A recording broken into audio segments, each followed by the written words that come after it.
우리는 계속해서 창세기 줄거리를 하고 있는데 저번 시간에 창세기 전반부를 했습니다. 창세기 1장부터 31장까지를 이야기했었고요. 이번 시간에 창세기 줄거리 이제 두 번째 32장부터 50장까지의 줄거리를 한번 요약해 볼 텐데, 저번 시간에 야곱이 에서를 피해서 라반, 즉 자기 어머니 리브가의 그 남동생이죠. 남동생 라반의 집에 가서 라반의 두 딸 레아와 라헬, 그리고 그 여종으로부터 11아들과 디나를 낳았습니다. 디나를 낳고 이제 11아들과 11아들과 그리고 아내들을 데리고 다시 그 라반의 집에서부터 나오게 됩니다. 나오게 되면서 이제 누가 따라오느냐 하면 에서가 야곱을 죽이러 이제 오고 있죠. 그 장면에서 지금 창세기 32장에서 여호와의 그 군대가 야곱에게 나타납니다. 나타나는데 그 여호와의 군대를 보고 야곱이 그 곳의 이름을 마하나임이라고 이름을 짓습니다. 마하나임. 그 마하나임의 그 뜻이 뭐냐면 하나님의 두 군대라는 뜻입니다. 하나님의 두 군대. 이 두 군대란 의미는 패배할 수 없는 전쟁이란 뜻입니다. 이 패배할 수 없는 전쟁, 마하나임인데 이것이 무슨 의미냐면 야곱에게는 어떤 강한 자들이 있는 것이 아니라 여종과 그 아내와 아내 둘과 그리고 그 자녀들 11아들 그 디나 그리고 이제 가축들을 지금 몰고 가는 거죠. 데리고 가는 겁니다. 이 약한 자들이 하나님을 의지할 때 패배할 수 없는, 그러니까 이기는 전쟁을 치르게 된다는 말입니다. 우리가 약하다는 것을 더욱더 깨달을수록 하나님을 의지하게 되고, 그럴 때 우리는 사탄에게 이기는 전쟁을 하게 된다는 의미입니다. 마하나임. 이 마하나임이란 말은 아가서에 한번 또 등장합니다. 이 마하나임에 춤추는 것을 보려고 왔느냐, 이런 말이 등장하는데 그 의미는 바로 하나님의 두 군대라는 의미입니다. 자, 그리고 이제 그 야곱은 그 하나님의 군대를 만나고 난 다음에 취한 행동이 자기가 가진 그 떼를 두 떼로 나누는 것입니다. 그래서 에서에게 갈 때 처음에 앞에 간 그 무리가 공격을 당하면 뒤에 있는 무리는 도망하겠다, 이제 이런 어떤 의도로 자기가 가진 그 떼를 두 떼로 나눕니다. 그리고 난 다음에 야복 강가에서 하나님과 야곱은 씨름을 하게 됩니다. 밤새도록 씨름을 하게 되는데, 야곱이 하나님과 밤새도록 씨름을 하게 되는데, 그 씨름을 통해서 야곱의 환도뼈, 그 엉덩이뼈죠, 사람의 가장 강한 뼈가 부러지게 됩니다. 이것은 천연적인 야곱의 그 강한 힘이 하나님에 의해서 부서진다는 의미입니다. 우리가 그리스도인의 생활을 하면서 하나님은 우리의 천연적인 힘을 부서뜨리기 원합니다. 이 천연적인 힘은 우리의 어떤 기질입니다. 강한 기질, 부서지지 않는 그 강한 기질은 밤이 새도록 부서지지 않습니다. 이 말은 많은 환경을 겪더라도 이 우리의 강한 기질과 성격은 좀처럼 해서는 꺾이지 않는다는 말이죠. 그렇지만 결국 하나님은 우리의 이 강한 환도뼈, 강한 기질을 부서뜨리게 됩니다. 그럴 때 야곱은 다리를 절면서 걷게 됩니다. 다리를 절면서 걸을 때 해가 돋았다라는 말이 나오는데, 그 창세기 32장에서 이것은 우리의 강한 기질이 하나님에 의해서 부서짐을 당할 때 드디어 해가 돋는다, 즉 새로운 시작, 부활 안에서 새로운 시작을 가지게 된다는 의미입니다. 이제 밤새도록 이렇게 씨름하는 사람이 어떤 사람이라고 나옵니다. 어떤 사람, 하나님이라고 나오지 않고, 이것은 하나님은 어떤 사람, 어떤 환경을 이용해서, 그 어떤 사람이 우리의 아내, 남편, 자녀, 친구 또는 교회 생활하는 어떤 지체일 수 있죠. 그러한 사람들과 환경을 이용해서 우리의 강한 기질을 다루는 것입니다. 그럴 때 우리의 강한 기질이 부서질 때 우리는 새로운 시작, 부활 안에서 새로운 시작을 가지게 됩니다. 그곳의 이름을 분이엘이라고 말했습니다. 분이엘. 이 분이엘이라는 말의 뜻은 하나님의 얼굴이라는 뜻입니다. 하나님의 얼굴. 우리의 강한 기질이 부서질 때 우린 드디어 하나님의 임재 안에서 하나님의 얼굴을 본다라는 뜻입니다. 그 다음 33장에서 드디어 에서를 만나게 됩니다. 에서를 만나기 전에 그 야곱은 그 때를 이렇게 나누는데 제일 마지막에 누굴 두느냐면 라헬과 요셉을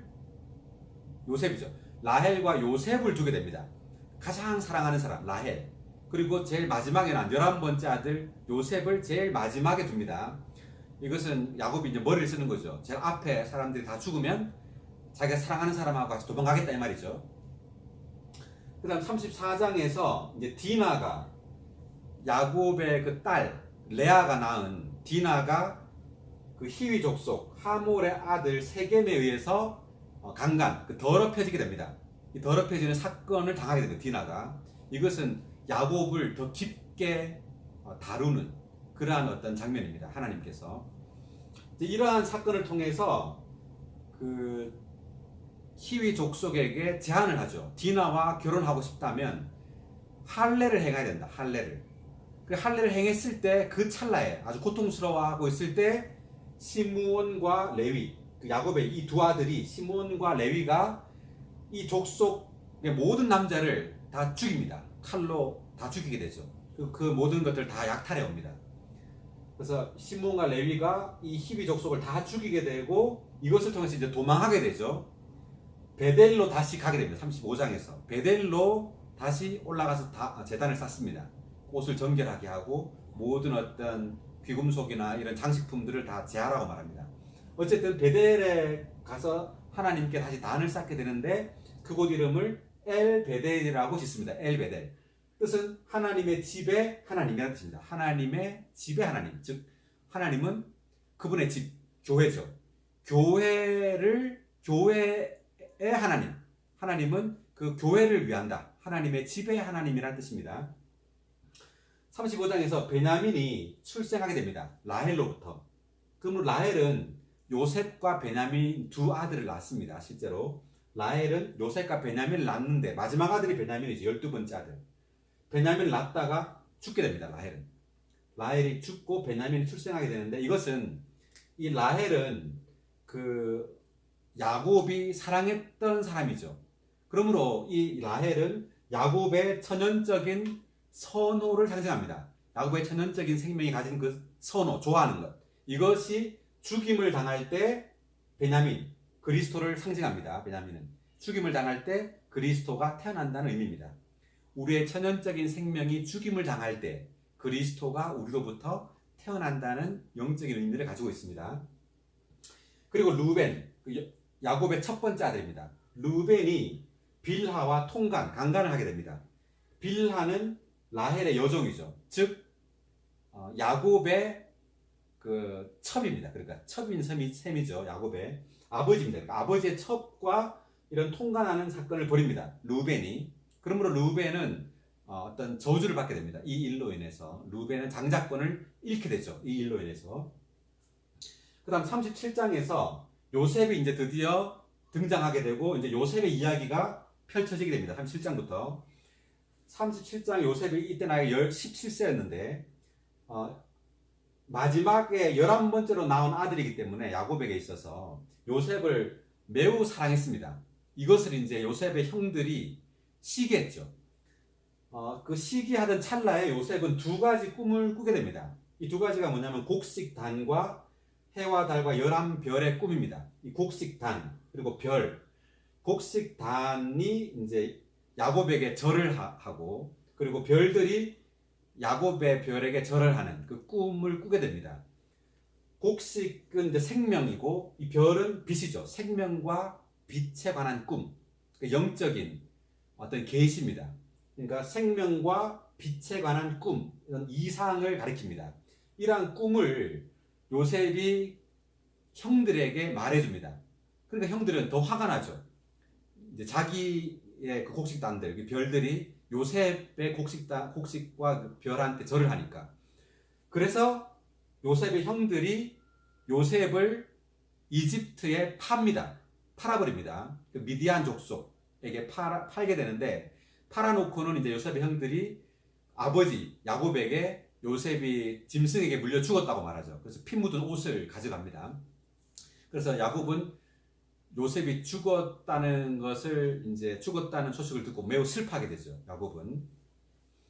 그런데 요셉은 이제 팔려가가지고 이집트 그 파라오, 그 왕이죠. 왕의 그 시위대장 보디발의 집에 팔려가게 됩니다.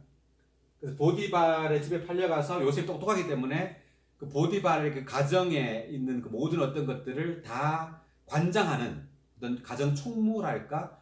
이제 그렇게 보디발의 집에 있게 됩니다. 그리고 38장에서 유다가 그 며느리 다말과 행음을 하게 됩니다. 며느리죠, 다말은. 그 아들을 못 낳는 바람에 이제 유다가 이제 시아버지인데 어디를 갔다가 그 며느리 이제 다말은 창녀 행세를 하면서 의도적으로 유다와 관계를 맺고 자녀를 낳게 됩니다. 베레스와 세라를 낳게 됩니다. 이렇게 베레스와 세라를 낳게 되는데 여기에 이제 후손으로 그리스도가 태어나게 되죠. 어쨌든 유다는 다말과 행음을 하게 됩니다. 그리고 39장에서 보디발의 처, 아까 37장에 나왔던 그 보디발의 집에 요셉이 이제 가정 총무로 있었는데 이 보디발의 아내가 요셉을 유혹합니다. 요셉이 외모가 준수했기 때문에 보디발의 아내가 요셉과 자자고 이렇게 유혹하죠. 근데 그것을 뿌리쳤습니다. 요셉은. 그러한 정욕을 뿌리쳤을 때 그걸로 인해서 보디발의 처가 자기 남편인 보디발에게 오히려 그것을 덮어 씌워서 요셉이 자기를 유혹했다 이렇게 말을 하는 바람에 요셉은 감옥에 갇히게 됩니다. 그 감옥에서 12년 동안 감옥에 있게 됩니다. 매우 긴 기간이죠. 12년 동안 요셉은 감옥에 갇히게 되는데 40장에서 이제 요셉은 그 감옥에서 떡 굽는 그 파라오의 떡 굽는 시종장과 술 맡은 시종장을 만나게 됩니다. 이 이제 떡 굽는 사람하고 이제 술 맡은 시종장도 어떤 그 왕에 대한 어떤 그 사건에 연루돼서 그 감옥에 있게 되는데 그때 이 떡 굽는 시종장과 술 맡은 시종장의 꿈을 해석해 줍니다. 요셉이. 그래서 그 해석대로 떡 굽는 시종장은 죽게 되고 술 맡은 시종장은 다시 복직하게 됩니다. 그렇지만 이제 술 맡은 시종장은 그것을 잊어버리고 요셉의 꿈을 해석해 주고 잊어버리고 2년이 지납니다. 요셉은 감옥에 2년을 더 있게 되죠. 그냥. 그래서 12년을 있게 되는데 총 2년 후에 파라오도 꿈을 꿉니다. 이집트의 왕인 파라오가 꿈을 꾸는데 어떤 꿈을 꾸느냐면 7 암소, 그러니까 아주 살이 찌고 아름다운 7 암소와 파리하고 흉악한 그 7 암소가 이제 등장하는데 그 꿈에서 그 파리하고 흉악한 그 7 암소가 아름답고 살찐 7 암소를 잡아먹습니다. 그리고 이제 두 번째 꿈도 7 이삭이 나오는데 똑같습니다. 7 이삭도 이제 살찐 7 이삭과 그리고 파리하고 아주 메마른 7 이삭이 나오는데 메마른 7 이삭이 살찌고 그 아름다운 7 이삭을 이제 먹는 그런 꿈을 꾸게 되는데 아무도 그것을 해석하지 못하는데 그때 이제 그 술 맡은 시종장이 요셉을 기억해서 요셉을 파라오에게 말합니다. 그때 이제 파라오가 요셉을 불렀더니만 요셉이 이 꿈을 해석해 줍니다. 일곱이란 말은 7년 동안이란 말인데 7년 동안 풍년이 들고 그리고 다음 7년 동안은 흉년이 들 것이다. 이렇게 말해줍니다. 그렇게 해석해 줌으로 요셉은 그 이집트의 총리가 됩니다. 그래서 그 모든 곡식들을 관할해서 7년 풍년 동안의 곡식을 모으죠. 그리고 이제 나머지 7년 흉년 동안에 그 곡식을 이제 온 나라에 팔게 됩니다. 41장에서 요셉은 결혼하게 되고 이제 두 아들을 낳게 되는데 이 아들이 장남이 므낫세, 두 번째 아들이 에브라임입니다. 므낫세와 에브라임을 낳게 됩니다. 42장에서 이제 흉년이 들었습니다. 이제 풍년이 지나고 7년에 이제 나머지 7년에 흉년이 드는 바람에 온 땅에 곡식이 부족하게 됩니다. 그러므로 요셉의 형들도 이제 곡식을 사러 이집트에 오게 되죠. 요셉에게 갑니다. 이제 요셉은 그 형들을 알아보지만 형들은 요셉을 못 알아봅니다. 이제 그렇게 올 때 이제 요셉이 이 형들을 모함하죠. 이렇게 당신은 스파이다 이렇게 모함하면서 그 스파이가 아니라는 걸 증명하기 위해서 다시 돌아가서 막내인 베냐민을 데리고 오라고 합니다. 그 대신 시므온을 여기에 이집트에 놔두고 가라, 옥에 가두고 가라 이렇게 말합니다. 시므온을. 그래 시므온은 옥에 두고 나머지 형들은 다 다시 집으로 돌아갑니다. 집으로 돌아갔더니만 그 아버지인 야곱이 이제 못마땅해 하죠. 자기가 사랑하는 요셉, 11번째 아들 요셉도 잃었는데 베냐민까지 이제 잃겠다라는 두려움이 있었기 때문에 바로 이렇게 보내진 않습니다. 근데 이제 가져온 곡식을 다 먹었기 때문에 곡식이 부족해서 어쩔 수 없이 다시 이집트로 보내야만 했습니다. 그때 베냐민과 함께 이제 이집트로 형들이 갑니다. 그때 이제 44장에서 은잔을 요셉의 그 은잔, 즐겨 마시는 그 은잔을 베냐민의 그 자루에 넣어서 보냅니다. 일부러 그렇게 하는 거죠. 형들을 다루고 훈련시키기 위해서 그렇습니다. 베냐민의 그 자루에 그 은잔을, 요셉 은잔을 넣어 보냅니다. 이제 가다가 그 추격하죠. 요셉의 신하들이 추격해가지고 이 은잔이 나오는 사람은 나의 종이 될 것이다. 이렇게 말합니다. 그래서 은잔이 실제로 베냐민 자루에서 발견이 됩니다. 그때 이제 형들은 두려워하고 그리고 이제 요셉에게 부탁을 하죠. 이 베냐민을 자기 아버지 야곱이 너무나 사랑하기 때문에 베냐민을 데려가시면 아버지 야곱이 죽을 것입니다. 이렇게 이제 말을 합니다. 그럴 때 45장에서 요셉은 형들에게 자신을 밝힙니다. 제가 바로 그 형들이 이집트에 팔았던 요셉입니다. 이렇게 말을 하죠. 그러면서 이제 울게 됩니다. 그리고 이제 형들이 아버지에게 다시 돌아갔죠. 야곱에게 다시 돌아가서 이러한 사실, 요셉이 살아있다는 그 말을 말하고 야곱을 데리고 다시 요셉에게 옵니다. 그래서 46장에서 야곱이 요셉을 만나게 됩니다. 아버지와 아들이 만나게 되는 것이죠. 그리고 47장에서 아버지 야곱이 파라오 이집트 왕을 축복하게 됩니다. 축복은 윗사람이 아랫사람을 축복하는 것이 원칙이죠. 그러므로 야곱의 생명이 더 성숙했다는 걸 의미합니다. 더 윗사람이라는 것을 의미하는 거죠. 야곱이 파라오를 축복했기 때문에. 그러므로 성경에서 축복은 신성한 생명이 다른 사람에게로 흘러가는 것입니다. 그러므로 우리가 생명이 자랄 때 우리는 다른 사람을 축복할 수 있습니다. 그리스도로. 생명이신 그리스도가 우리에게 넘칠 때, 우리가 자라서 그리스도가 우리에게 흘러 다른 사람에게로 넘치는 것. 이것이 바로 축복이죠. 그리스도가 우리를 통해 다른 사람에게 흘러가는 것. 이것이 축복입니다. 그러므로 야곱의 생명이 성숙했다는 것을 의미합니다. 야곱은 이런 많은 그 과정을 통해서 생명이 성숙하게 됩니다.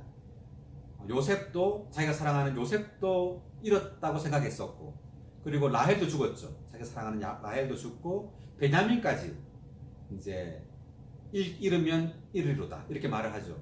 그러므로 하나님은 우리가 하나님보다 더 사랑하는 것을 빼앗아 가십니다.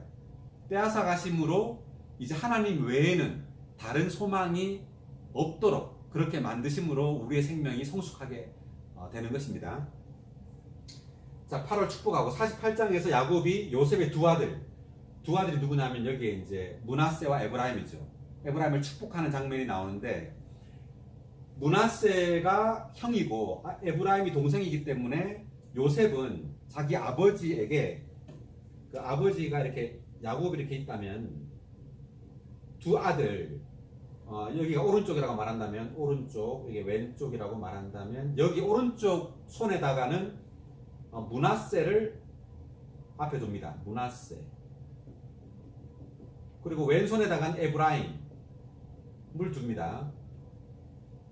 야곱 앞에. 그러니까 므낫세가 장자이기 때문에 오른손으로 축복을 받고 에브라임이 차자이기 때문에 왼손으로 축복해 주기를 원해서 이렇게 두지만 야곱은 오른손을 에브라임에게 얹고 왼손을 므낫세에게 이렇게 교차해서 축복을 하게 됩니다. 교차하여 축복하는 것.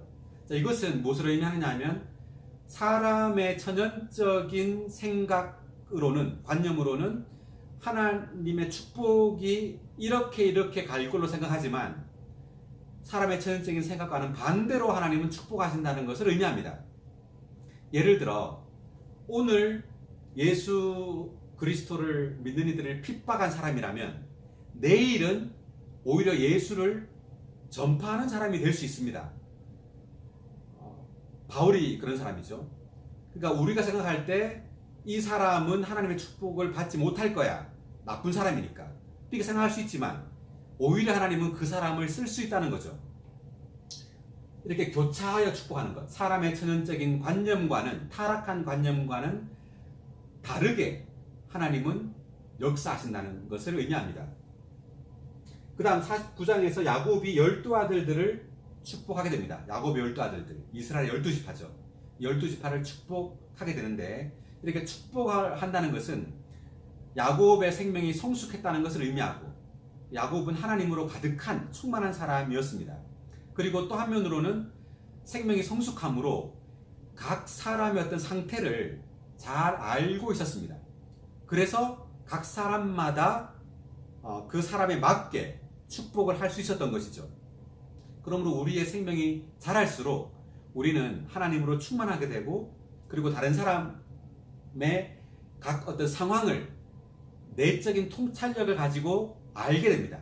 그러므로 우리는 각 사람을 어떻게 목양해야 할지를 알게 되는 것입니다.